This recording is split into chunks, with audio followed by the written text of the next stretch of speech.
Hey everybody, this is Josh And Carolyn. with Homesteading Family, and welcome to episode number 9 of the Pantry Chat. All right. So today's topic is going to be about why Josh and Carolyn homestead. Yeah.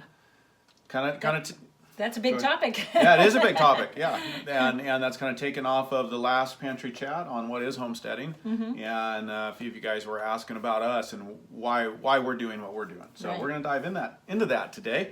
But first, let's catch up a little bit. What's going on with you this week? Oh boy, well, we are really starting to be into the spring rush. Now, we don't see anything budding or blooming yet, so this is kind of our moment to get ahead of everything. Absolutely. So, a little window here. A little window. So it's like this race with spring, race with the weather. Yeah. So this week I have been dealing with eggs. We've got lots and lots of eggs. Now, I heard in passing upstairs that you guys put up, because you preserve eggs several different ways. Right. Got the water glassing method, the lime method. Yep. But you also freeze a lot. Yep. And did I hear like 250 eggs or something today? Just we had to get them into the freezer. I was like, well, I had no idea we had that many eggs. The pile of eggs back in the pantry were starting to grow. Yeah. And the kids are doing the eggs. The 7-year-old is doing the eggs, and so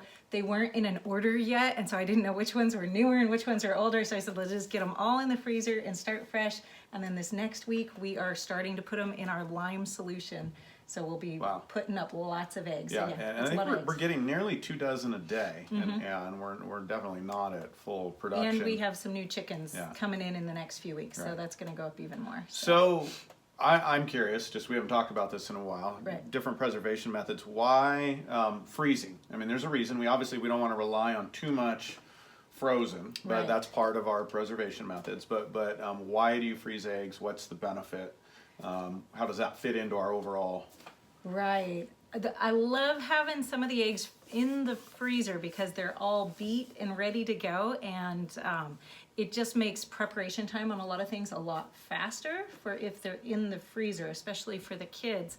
And, we always are trying to diversify our food source. Right. So most of our eggs are going into noodles, or they're going into the cool basement space in the lime solution, or they're just sitting on the shelf because they're unwashed fresh eggs until we're ready to use them. But it's great to also have some of them in another location in the freezer. That way, if you ever have anything wrong with one preservation method, or you run out of one thing, you've got another stash of them somewhere else. Nice. And real convenience with those. You can just kind of pull those out, thaw them. They're ready to go. You can even quick thaw them if you want. They're already scrambled in their Absolutely. shells. Yeah. Cool. Very cool. Good. So what about you? What have you been up to? Garden. Trying to take this window and start to get the greenhouse and the garden in shape.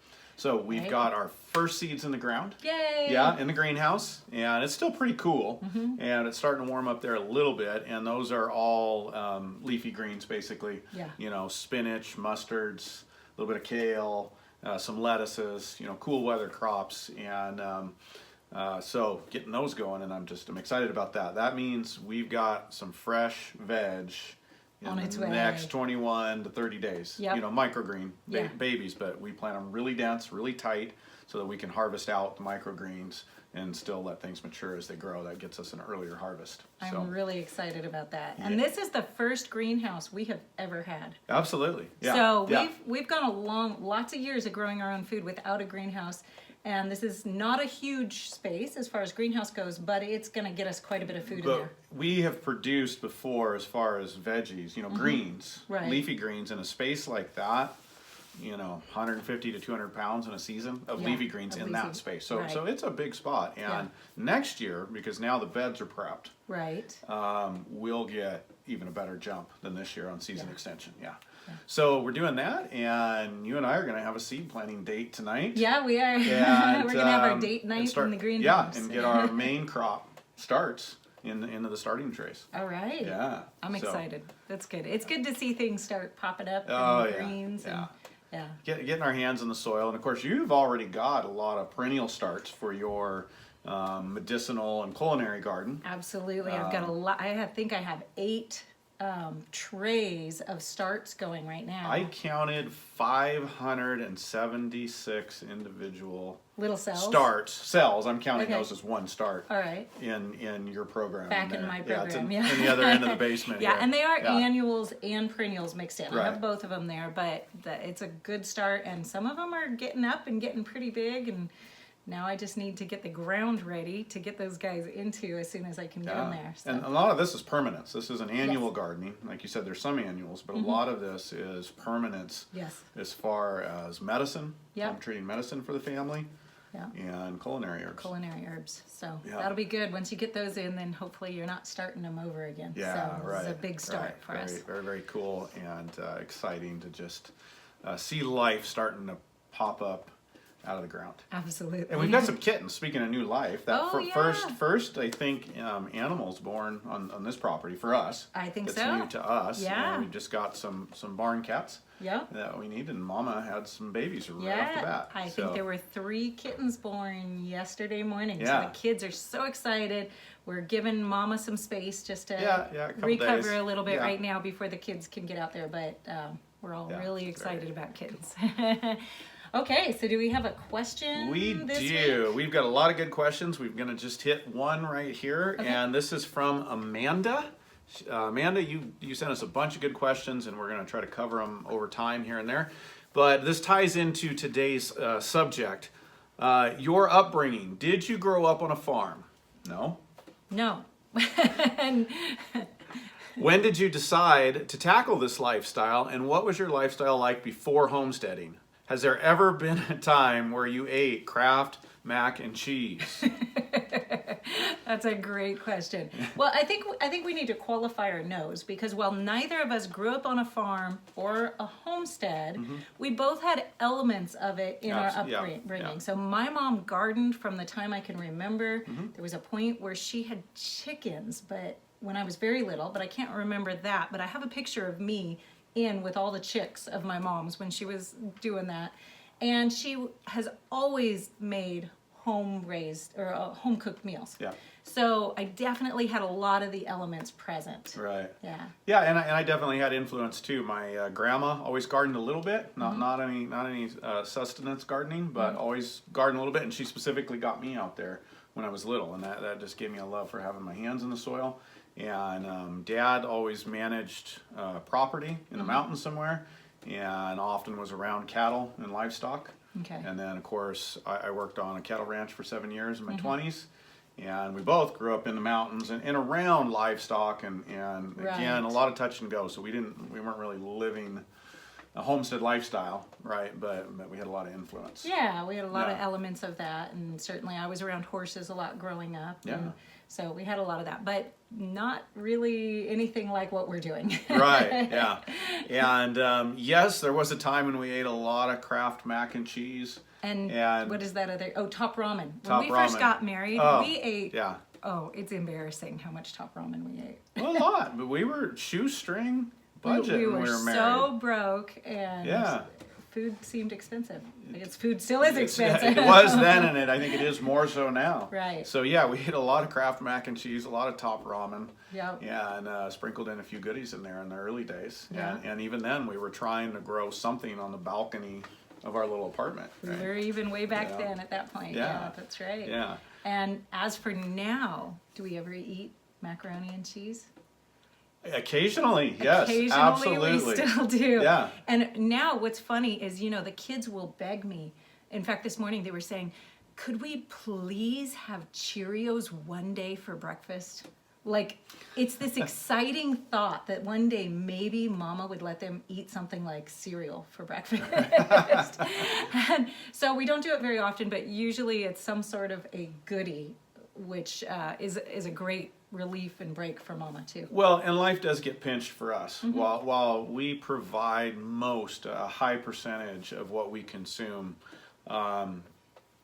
in preserved foods, meats, fresh veggies, life gets tight. We get behind. We get under the gun, and we need quick fixes. So they're here. Yeah. You know, and that happens. It's okay. But I try, if I'm really prepared, then it's all of these foods up here that become our mac and cheese. Oh yeah. Because we've got I'm seeing, I don't think you guys see it, a lot of the prepared foods all up here, but they're all, dinners ready to dump and heat, and they're actually ready faster than a mac and cheese is with less work. So and that's if I'm ahead of things, that's the main go-to. But sometimes you run low, and like you were saying, sometimes that's a treat to the kids. Yeah. Kraft mac and cheese. I don't know.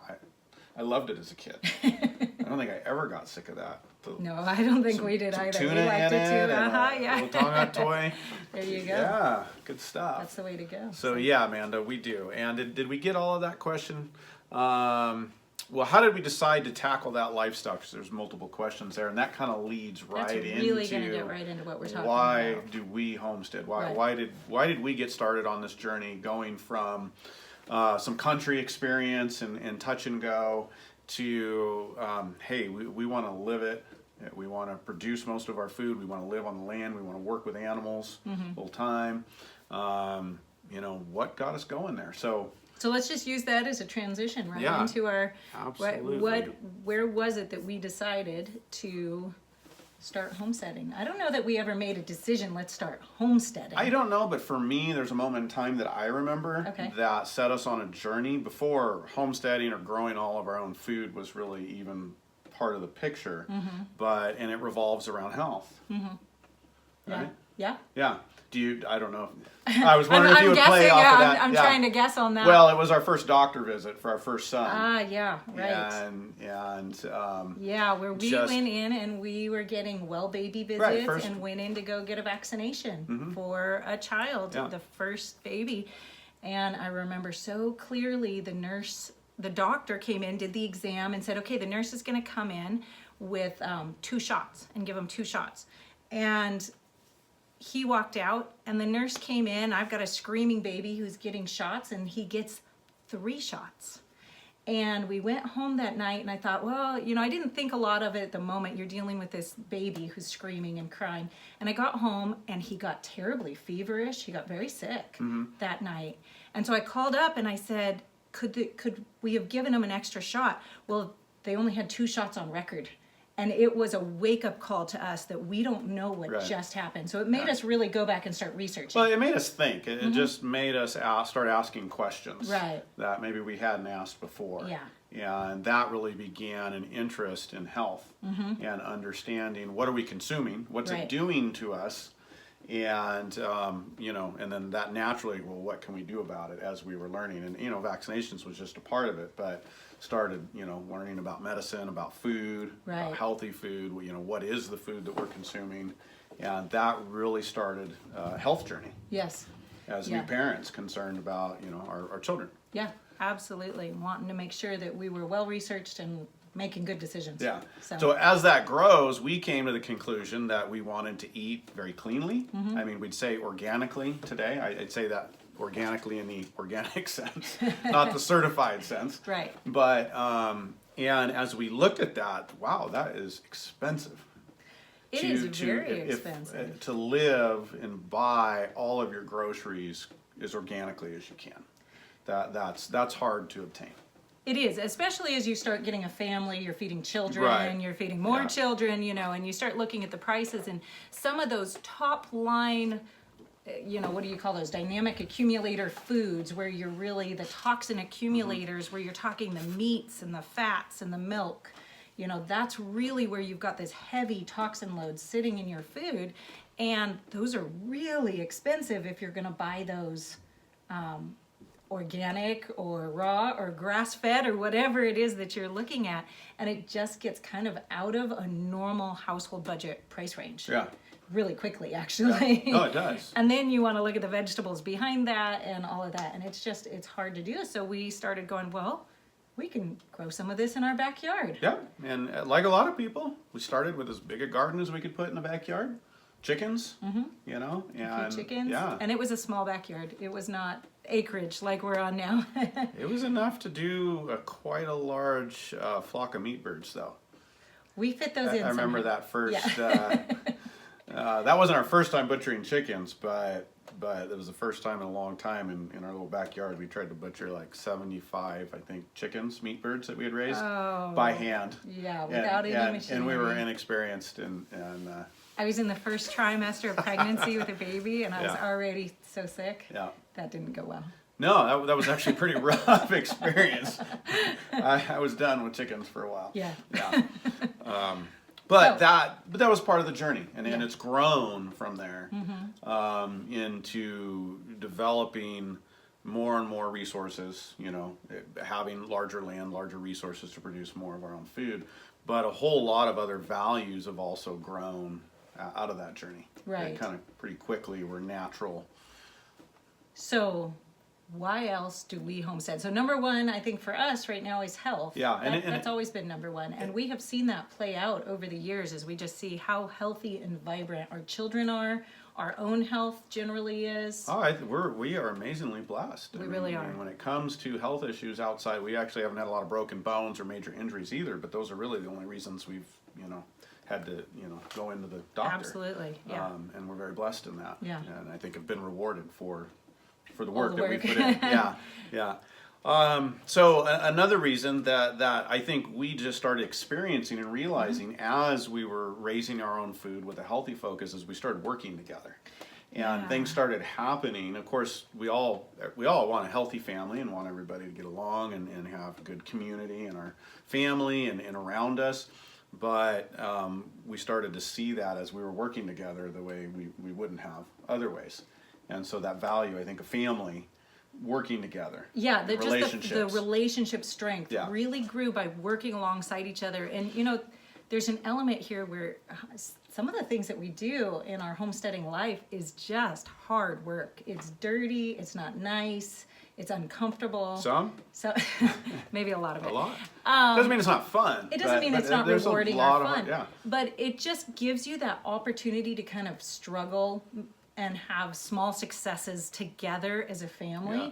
And it's huge when you can see the rewards of that on the other side. Like, wow, we just remember how much hard work that was being out there and doing that. But then here we are at the table all enjoying the rewards of it. And so I think that's been really big for us is just the closeness of our family by going through that. Yeah, building those family ties. And I was just reading an article that was talking about a family having a vision. The kids having a vision, knowing they're going somewhere, but also having a vision, together. Right.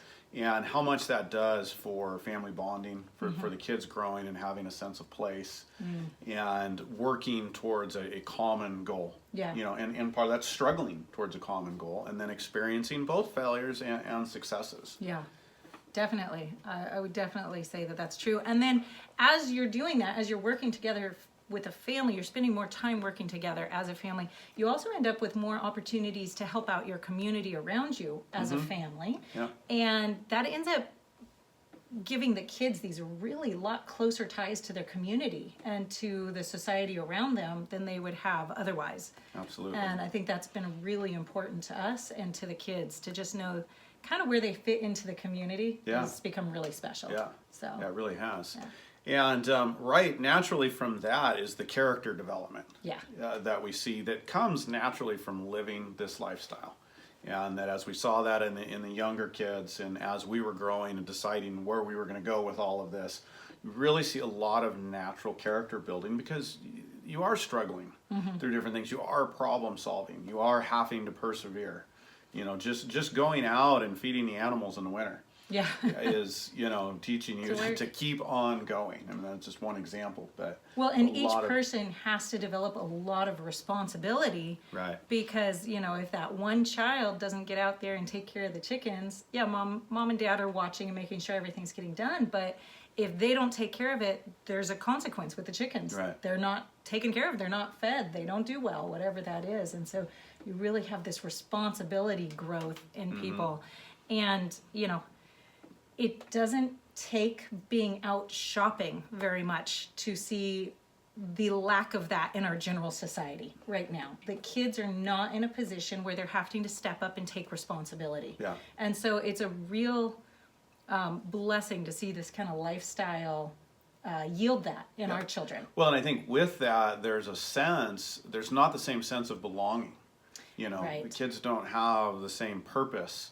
Where in our home, you know, this is not. I mean, obviously it's Josh and Carolyn directing, running things, but we would say we couldn't do what we do without everybody together. And so everybody is contributing, and people know if they don't, you know, if they're not successful, if they're not doing their job, you know, it's a challenge for all of us. Yeah. But by doing what they're doing, they are fulfilling a purpose, and they know that. They know that they bring a lot of value to the family. Yeah, talk about that self-esteem that builds. Oh, absolutely. Not because somebody's telling them, oh, we like you, you're good. We tell them that too, but that's not the basis for their self-esteem. It's because they realize that they are valuable, important members of the team that's getting something done. That's for everybody's greater good, and that just builds a lot of that just personal worth. Right. And I think that's huge for the kids. It is. So character building and then skills, just building life skills. Homesteading is not about digging in the dirt and just feeding animals. You know, at least not the way we approach it. Right. There is a huge diversity of skills, and it's one of the reasons we approach it from a modern sense. Yeah, we'll get into in a minute, you know, decreasing our dependence on modern systems. There's a lot of things we would like to do away with, but yet we're still in a modern world and we still need to engage. So in our, you know, view of homesteading and building skills, you're building skills everywhere from learning how to grow things, nurture animals, to fix equipment, and even, you know, technical computer skills and coding and different things as the kids get older that are just a part of all of our experience, and it's not going to go away. Yeah. You know, having the basic skills to just take care of yourself is kind of huge too. And it's like just cooking, right? Being able to cook, being able to take care of things is so such great skills to have. But then those overriding skills of thinking through problems, the problem solving skills, the this piece of equipment just broke, how do I fix it, and having to go figure that out themselves and go work through that. That's just, those are skills that they're going to be able to use in anywhere where they end up in the world, even if they end up sitting in a, you know, high-rise office somewhere as their job, they're going to be able to use those skills. And that is just really important to us, that they have those basic life skills that says, yeah, I can figure this out. Well, and loving to learn is part of what happens in that, you know, and we live in a wonderful age, really, that you know, because of the internet, because of some of the resources we have, you can research and solve a lot of problems that would have been a lot more challenging without that resource. It takes longer. And, you know, we can look at that as a negative and, oh, you know, you're just glued to the computer. But on the other side, when used as a proper tool, it's a phenomenal resource that really excels the kids in their love for learning. Finding out that they can go find pieces of information and then apply it and excel and fix a problem that they couldn't have fixed otherwise. I mean, I've got, you know, our oldest son Tristan now fixing things that frankly, I don't even have the time to go research and do it. You know, I can give him some guidance and say, hey, if you want to look it up. And he's solving problems that are past things that I would even tackle. Not because it's not possible, but because we can only focus on so much. And to see his success in that, and you know, and some of the other kids too as they come along, that's really, really cool. It's really big for him. And that's applying that to life, whatever they do, whether they adopt some of this lifestyle or go out, they're learning to love to learn, they're learning to problem solve, and they're learning a diversity of skill sets that can be applied in the world. And I want to bring in one more skill set that maybe doesn't get talked about so much in homesteading world, but is huge for us, is that a homesteading lifestyle gives a lot of opportunity to learn a business, business lifestyles, entrepreneurial, especially for us, an entrepreneurial mindset.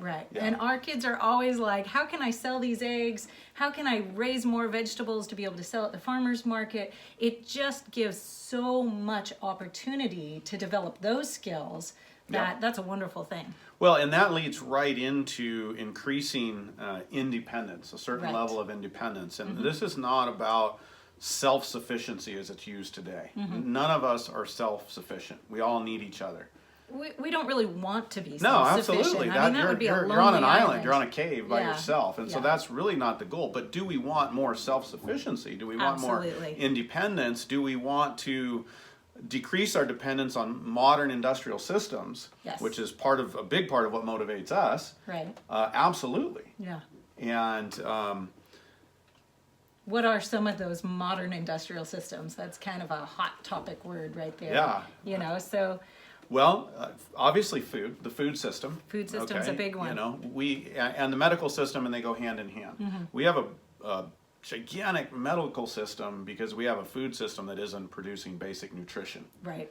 You know, and so if you're not putting your dollars, whether it's through homesteading or buying quality food, somewhere along the line, you're putting more dollars in the medical system. Yeah. And that's why it's so big today. Right. And so that's a big one. So breaking our dependence on the food system and thereby certainly the medical lessening system. It. Yeah. Because I would not make an argument that everybody needs to provide their own food. No, and we still go to the grocery store. Yep. I know you guys look at these shelves and think, oh, they're producing everything. We go to the grocery store and we're actually able to go a lot less and buy a lot less than we used to.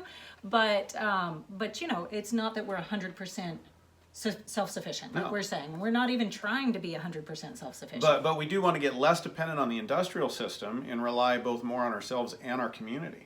And so we want to see more local producers. Right. You know, we want to be able to produce more and provide surplus to the community eventually. And we want to support others that are providing surplus. And that starts to become a healthier system that creates more independence and less dependence on the food system. So what's one that you have? Well, you brought up the medical system, but that's another one. Just by growing so much of our own herbal medicine, we have really been able to decrease our dependence on the medical system. And again, it's not that we would never go to a doctor, never use a hospital. We don't have that point of view at all. There's a certain level that we're very thankful for in the medical system. There's certain things that our medical system is very, very good at and that we absolutely need. And they've saved family members' lives multiple times, you know, in extended family. And, you know, we're really thankful for that. But we have been able to decrease the doctor's visits to almost none. We've been able to substantially decrease the emergency room visits just by having basic first aid knowledge and being prepared with some herbal remedies. So just being able to reduce our dependence on that medical system. Well, and that parts of that medical system don't function as well and don't service as well. And so we want to have a little bit of independence there and deal with those issues first if we can in a healthy way.